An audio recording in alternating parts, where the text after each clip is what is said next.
চলে এসেছি নদিয়া জেলা তথা কৃষ্ণনগরের প্রথম বায়োফ্লক ফিশ ফার্মার মাসুদ খানের বাড়িতে।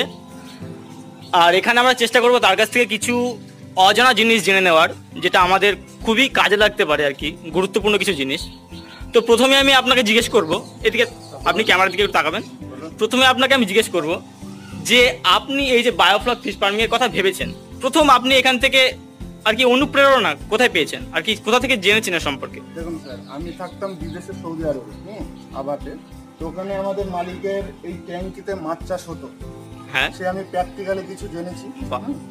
তারপরে আমি ইউটিউবে দেখলাম Indonesia, Vietnam, Malaysia, Bangladesh, Pakistan এবং ইন্ডিয়াতে সব জায়গায় এই কালচারটা হচ্ছে। আপনার স্যারের পরে আপনি ইউটিউব থেকে কিছু শিখেছেন? ইউটিউব থেকে কিছু শিখেছি, আর আমাদের মালিকের ছিল। তো এই দেখে আমার মনে একটা অনুপ্রেরণা জাগলো যে আমি আমাদের দেশে গিয়ে একটা কিছু করব, যাতে সাধারণ অনেক বেকার ছেলে আছে তাদের যাতে ওটা উপকৃত হয়। আমরা যখন বেকার ছিলাম তার জন্য বিদেশে গেছি। এটা খুবই ভালো ভাবনা। এখানে এসে যদি আমরা সেই প্রফিটটা পাই, যদি সাধারণ মানুষের একটা উপকার হয়, এটা আমাদের সমাজের অনেকটা উপকারিতা আসবে। কারণ এখন যা জলের অসুবিধা, তাছাড়া মাছের হাই দাম, এখন সাধারণ একটা গরিব পরিবারে কেউ মাছ কিনতে গেলে মোটামুটি 100-150 টাকা কোনো মাছের কেজি নেই। আর আমরা এটা ঘরে ঘরে যদি চাষ করি, তাহলে আমরা অল্প পয়সায় সবাই এই চাষটা করে মাছ অল্প দামে পেয়ে যাবো। তো যেটা বলবো আপনাকে, আপনি এইটা কতদিন ধরে করছেন, বা প্রথম আশা করি মনে হচ্ছে প্রথম শুরু করছেন, তো এর সম্পর্কে যদি কিছু বলেন। আগে আমি একটা ছোট করে করেছি, তাতে কিছু প্রোডাকশন নিয়েছি। এবার আমি দেখলাম যে এখানে সাকসেস হয় কি, আমি কিছু প্রোবায়োটিক ইউজ করেছিলাম, সেই প্রোবায়োটিক কিছু অ্যামোনিয়া কন্ট্রোল হচ্ছিল না, তো সেইগুলো আমি আউট করে দিচ্ছি। এখন বর্তমান এই যে দুটো প্রোবায়োটিক ইউজ করবো, হ্যাঁ এগুলো দেখান। আমি একটা ছোট ট্যাঙ্কিতে টেস্ট করে দেখেছি, এই প্রোবায়োটিকটা খুবই ভালো। এটা অ্যাকোয়া প্রো গোল্ড। অ্যাকোয়া, ওকে। এবার সোর্সটা এটা আমি এখন ইউজ করিনি, এটা আমার ট্রেনিং পিরিয়ডে চলবে। তো আপনি কি মনে করেন এখান থেকে প্রফিট কেমন হতে পারে প্রতি মাসে, যদি আপনি আনুমানিক একটা মিনিমাম প্রফিট বা লাভ কেমন হতে পারে? দেখুন দাদা, এতে আপনার ভালো প্রফিট আছে। ভালো বলতে এতে আপনার 1 কেজি মাছ তৈরি করতে গেলে যে পুকুরে 1 কিলো খাবার লাগে, সেটা এই জায়গায় 400-450 গ্রাম খাবারে হয়ে যাবে। কারণ এই যে মাছের যে একটা পটি করে, এটাকে বায়োফ্লক সিস্টেম হচ্ছে মাছের পটিটাকে প্রোটিনে কনভার্ট করে মাছের খাদ্য রূপান্তরিত করে। মানে মাছের পটিটাকেই ওদের জন্য আবার খাদ্য রূপান্তরিত করা হচ্ছে। আর এতে আপনার যদি আমি 1000 পিস কোনো মাছ ছাড়াই, যেমন ধরুন কই, তেলাপিয়া, এই মাছগুলি কিন্তু উইদাউট লসে প্রফিটটা ভালো হবে। কারণ ধরুন জিওল, মাগুর এখন সেরকম ইন্ডিয়াতে সেরকম একটা সাকসেস হয়নি। তো এই জন্য সাকসেস হয়নি, জলের একটা বড় সমস্যা। আমরা হয়তো সকলে জানি না যে কি জল ব্যবহার করা যায় বায়োফ্লকে। সাধারণত মানুষ কলের জল কিংবা ক্লোরিন যুক্ত ডিপ ওয়াটারে, যেমন কেনা জল কিংবা কর্পোরেশনের জল, ওতে প্রচন্ড ক্লোরিন থাকে, ওই জল দিলে কিন্তু মাছের গায়ে।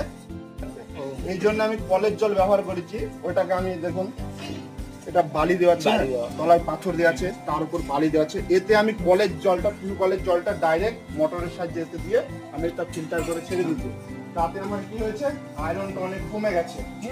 এবার যদি আমি কেনা জল ব্যবহার করতাম, তো আমার একটা মাছের গায়ে একটা ক্র্যাক হওয়ার, যেটা একটা পিউরিফাই করা জল, ফিল্টার করা জল, সেটা আমি ব্যবহার করতাম। আরেকটা কথা জিজ্ঞেস করবো, আপনাকে কি জলটা কি ক্রমাগত চেঞ্জ করতে হবে, না এই জলেই? এতে জল সবসময় চেঞ্জ করার প্রয়োজন নেই।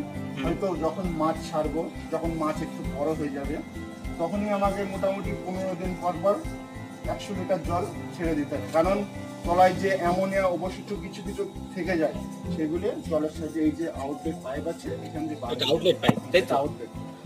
ও, আর যেটা বলবো, এখানে এখন জলের পরিমাণটা কত হতে পারে আনুমানিক? এতে আপনার এটা হচ্ছে 4 ডায়ামিটার একটা ট্যাঙ্ক। 4 ডায়ামিটার। আমার খরচ হয়েছে 45,000 টাকা। 45,000 দুটো করতে? একটা ট্যাঙ্কে 45,000 টাকা। তো আপনি চাইলে এটা 25,000 টাকা করতে পারেন। কারণ আমি দেখুন এটা 10 ইঞ্চি কেটেছি, পুরো ইটের তৈরি, দিয়ে আপনার প্লাস্টার করেছি, তার উপরে ভিতরে ডেটও করেছি। এটা আমার লাইফ টাইম। তিরপলে ট্যাঙ্ক করতে গেলে মোটামুটি আপনার 20-22 টাকা খরচা, সেটা আপনার টেম্পুটাকে বুঝছেন। ওটা ইনকেস পিন লাগলে কিংবা কোনো কেটে দিলে কোনো সমস্যা হবে। আর যে পাইপগুলো উপরে ঝুলছে আমরা দেখতে পাচ্ছি কিছু পাইপ, অনেকগুলো পাইপ এখানে দেওয়া আছে। তো এই পাইপগুলোর কাজ যদি বলেন, মানে কি কারণে পাইপগুলো ব্যবহার করা হচ্ছে? মনে হচ্ছে কিছু হাওয়াও এখান দিয়ে আসে পাইপ দিয়ে। হ্যাঁ, এটা হচ্ছে আপনার অক্সিজেন পাইপ। এই যে আমার অক্সিজেন মেশিন আছে, এখানে আমি আপনার সিলিন্ডার লাগিয়েছিলাম, বুঝলেন। সিলিন্ডার লাগানোর পরে আমি দেখলাম যে অক্সিজেনটা ঠিকঠাক জলে পিউরিফাই হচ্ছে না। ওই জন্য আমি সিলিন্ডারটা খুলে রেখেছি। বর্তমানে আমি এইটা এই সিলিন্ডার। জন্য আমি এই সিস্টেমটা করেছি। এটা আপনার এয়ার কন্ট্রোলার। আর আপনার পাইপটা কি তুলে দেখতে পারেন নিচে কি আছে? অবশ্যই দেখতে পারেন।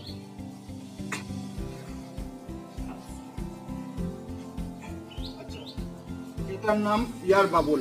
ইয়ার বাবু। আমার কাছে এটা আপনার 8টা এয়ার বাবল আছে।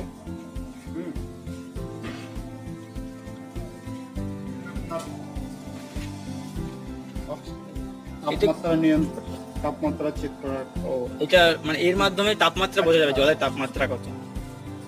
তো খুবই ভালো। তো আপনি আর কি কি ইউজ করছেন এই এই পরিকল্পনা করার জন্য? আপনার কি দেখুন, এতে আমার একটা পিএইচ লিটার লাগবে। পিএইচ? দেখুন দেখাচ্ছি আপনাকে, এটা আমার পিএইচ লিটার। 700-750 টাকা দাম।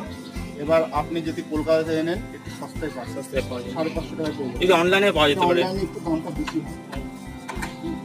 এই যে এয়ার বাবলস, আমার কাছে আরো এয়ার বাবলস আছে, এই লম্বা নিয়ে এসছি আমি।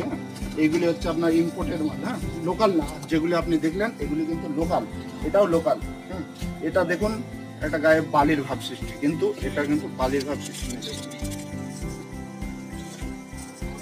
মেন হচ্ছে এই যে প্রোবায়োটিক, এই আপনার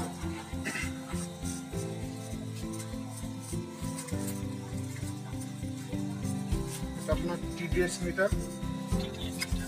এটার কাজটা কি? এটা আপনার জলে যে লবণ থাকে, এনার্জি, এটা টেস্ট করার জন্য। জলে লবণ টেস্টের জন্য। তো এই জলে কি লবণাক্ত জলের ব্যবহার করা হবে না সাদা জলের ব্যবহারই? আয়োডিন ছাড়া লবণ আর কি? আয়োডিন ছাড়া। এই দেখুন, দেখাচ্ছি আপনাকে। এটা আপনার সমুদ্রের লবণ, বুঝছেন? এটা সামুদ্রিক লবণ। সামুদ্রিক লবণ। এটাকে বলা হয় র সল্ট। হ্যাঁ, রক না, র সল্ট। সল্ট। আর এটা আপনার CaCO3, calcium carbonate powder. CaCO3, calcium carbonate. এটার ব্যবহারটা কি? ক্যালসিয়াম কার্বনেট যে ব্যবহারটা করবেন? কার্বনেটের ব্যবহার হচ্ছে আপনার জলের যে pH মাত্রা, সেটাকে ঠিক রাখতে হবে 7.8। বেশি হওয়া ভালো, কিন্তু কমও ভালো না, কারণ মাছ যখন দেওয়া হবে তখন জলের pH আস্তে আস্তে কমতে থাকে। আর এটা আপনার মোলাসেস, যেটা বলে চিটে গুড়, হ্যাঁ, এটা অ্যাভেলেবল, গ্রাম এলাকায় অ্যাভেলেবল। আপনি বড় বাজারে পেয়ে যাবেন, মুদির দোকানে অর্ডার দিলে এনে দেবে, সবকিছুই অ্যাভেলেবল। প্রথম, আর এটা তো প্রোবায়োটিক বলেছি আগে। আর এটা আপনার অ্যামোনিয়া, এটা আপনার ammonia, pH, nitrate, nitrite checking. তো আপনার পরিকল্পনা মতো আপনার কি মনে হয় কবে থেকে পুরোপুরি কাজটা শুরু করতে পারছেন আপনি? আমি তো এর আগে করেছি অল্প বিস্তর, এখানেই করেছেন না অন্য কোথাও? আমি তো বিদেশেও দেখে এসেছি, করেছি, আমার মালিকের নিজের ছিল। তাছাড়া আমি এখানে একটা ছোট করে দেখেছি, এটা সাকসেস হয়েছে। তখন আমি ভিডিও, হয়তো কেউ আমার কাছে আসেনি, আমি নিজেও আপলোড দিইনি। তো এখন আপনি যখন আসেন, তো আমি বলতে চাইবো কি, আপনি এর জন্য কি এক্সট্রা কিছু পড়াশোনা করছেন বা করেছেন না? এটা হচ্ছে একটা থিওরিটা বড় জিনিস না, মেন ব্যাপার হচ্ছে প্র্যাকটিক্যাল। অবশ্যই না, যে থিওরি শিখে তো লাভ নেই না দাদা। আমি তো এই ব্যাপারে পড়াশোনা বলতে আমি কিছু দেখেছি, হ্যাঁ, নেটে দেখেছি। নেটে দেখে অনেকটা ভান্ডার নেছে, কাঁচামাল আর 3 বছর ওখান থেকে আমি কিছু দেখেছি। আর একটা কথা যে দাদা, এই যে জলে টিডিএসটার পরিমাণটা আমি বলছি আপনাকে। টিডিএস যেমন ধরুন পাঙ্গাস, মাগুর, হ্যাঁ, মাগুর আর শিঙ্গি আমাদের দেশে অ্যান্টি ফিঙ্গাল যে একটা ক্র্যাক হচ্ছে, ওটার মেন কারণ হচ্ছে আপনার টিডিএস। টিডিএস কিন্তু এতে বেশি দেওয়া যাবে না। তাছাড়া আরেকটা কারণ, এই যে আমাদের র সল্ট বলছি উইদাউট আয়োডিন, এতে কিন্তু কিছু পরিমাণে আয়োডিন থাকে। এটাকে প্রথমে কি করতে হবে, জলে একটু ধুয়ে জলটা ফেলে দিতে হবে, তাহলে আয়োডিনটা অনেক কন্ট্রোলে থাকবে। বাহ, বুঝছেন? তার মানে এইটা করতে গেলে কিছুটা আয়োডিন আছে। হ্যাঁ, একদম পুরোপুরি যে। আর টিডিএসটা আপনাকে সব সময় 1200 উপর গেলে হবে না, 1100 থেকে 1200 মধ্যে রাখতে হবে।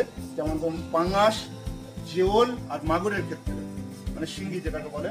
আর আপনি তেলাপিয়া, কই, এইগুলির ক্ষেত্রে আপনি টিডিএস বাড়াতে পারেন, কোনো অসুবিধা নেই, আপনার মাপার প্রয়োজন নেই। মোটামুটি 16, 17, 1800 হলেও চলবে, অসুবিধা নেই।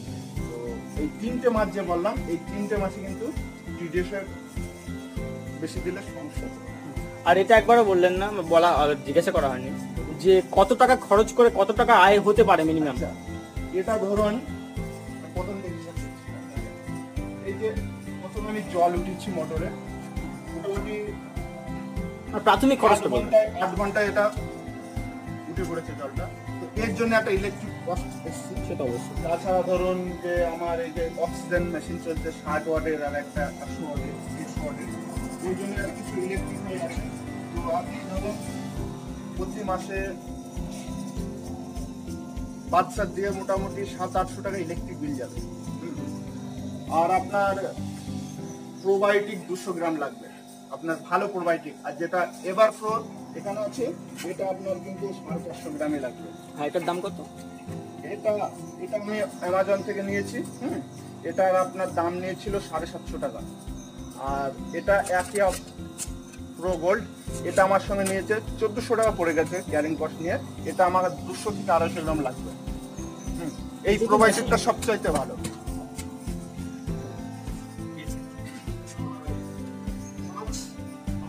নিয়ে আসবেন 2000 লাইনে কি 2500 লাইনে, কেজিতে হয়তো 1200 টাকা নিল, 9 তো পাওয়া যাবে, লোকাল মার্কেটও পাওয়া যায় চারা। তো সেই মোটামুটি 1000-500 টাকার মাছ লাগবে, খাবার 10,000, 15,000 এক্সট্রা আপনার যে ইলেকট্রিক চার্জ নিয়ে 20,000 টাকা খরচ হবে। আপনি মোটামুটি 60-65,000 টাকা কাছাকাছি ভালো অপরচুনিটি, ভালো প্রফিট। হ্যাঁ, আমি আরো ট্যাঙ্ক বাগানোর পরিকল্পনা নিচ্ছি, দুটো করেছি। আমি একটা জমি কিনেছি, ওটাকে তাড়াতাড়ি তো দেখলেন এই মুহূর্তে আমরা মিস্টার মাসুদ খানের বাড়িতে অনেক কিছু জানলাম তার কাছ থেকে বায়োফ্লক ফিশ ফার্মিং সম্পর্কে। তো আমি ওনাকে রিকমেন্ড করবো,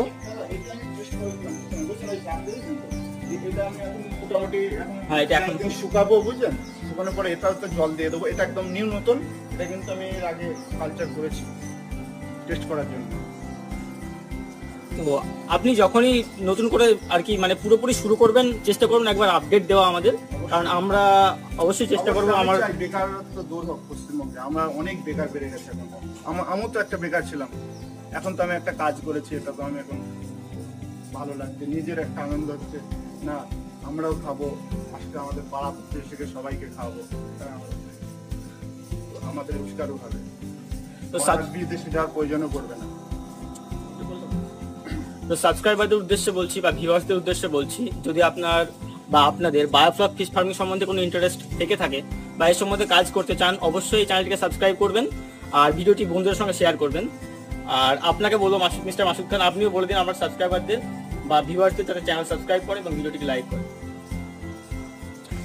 সকলে আমার দাদার মোবাইলে সাবস্ক্রাইব মেরে দেবেন। ঠিক আছে, এই পর্যন্তই, আবার দেখা হবে।